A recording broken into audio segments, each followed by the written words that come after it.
Daily taste the daily. ఇంకా నిజామాబాద్ కి సంబంధించి ఓటింగ్ ఫలితాలు ఎప్పటి వరకు విడుదలయ్యే అవకాశం ఉంది? ఇప్పటి వరకు ఎన్ని గ్రామాల్లో ఫలితాలు విడుదలయ్యాయి? Sailu, over to you.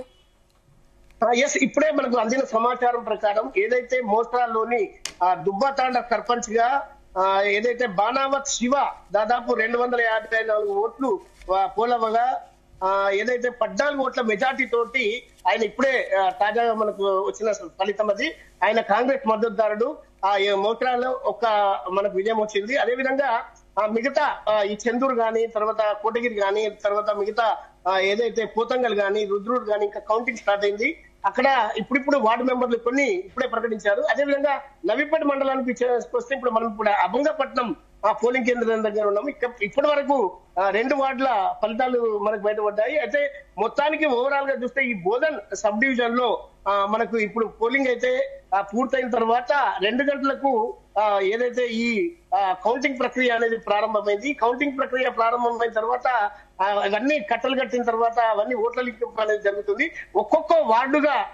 ముందుగా ఒక్కొక్క వార్డుగా ఫలితాలను ప్రకటిస్తున్నారు. తర్వాత సర్పంచ్ చివరికి 5-6 గంటల వరకల్లా పూర్తి ఫలితాలు వచ్చే అవకాశం ఉందని చెప్తున్నారు.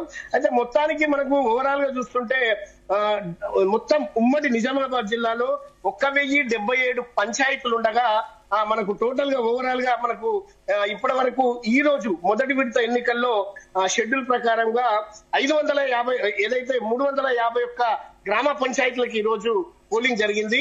అదేవిధంగా ఇప్పటి వరకు 40 గ్రామ పంచాయతీలు ఈ ఉమ్మడి నిజామాబాద్ జిల్లా, అటు కామారెడ్డి కానీ ఇటు నిజామాబాద్ మొత్తం కలిపి 40 ఏదైతే సర్పంచ్ స్థానాలు ఏకగ్రీవంగా అయ్యాయి. అదేవిధంగా మనకి ఈ రోజు జరిగిన పోలింగ్ కేంద్రాలు మాత్రం మొత్తం 311 సర్పంచ్ గ్రామ పంచాయతీలకు ఎన్నికలు జరిగినాయి. ఓవరాల్ గా చూస్తే ప్రశాంతంగా జరిగింది.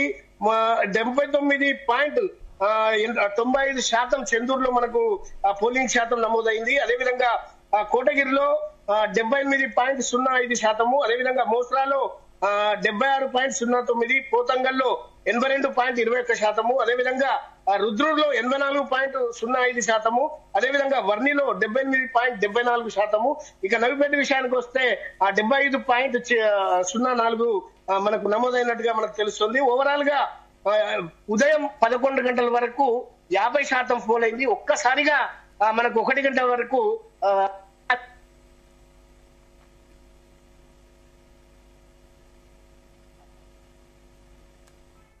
తర్వాత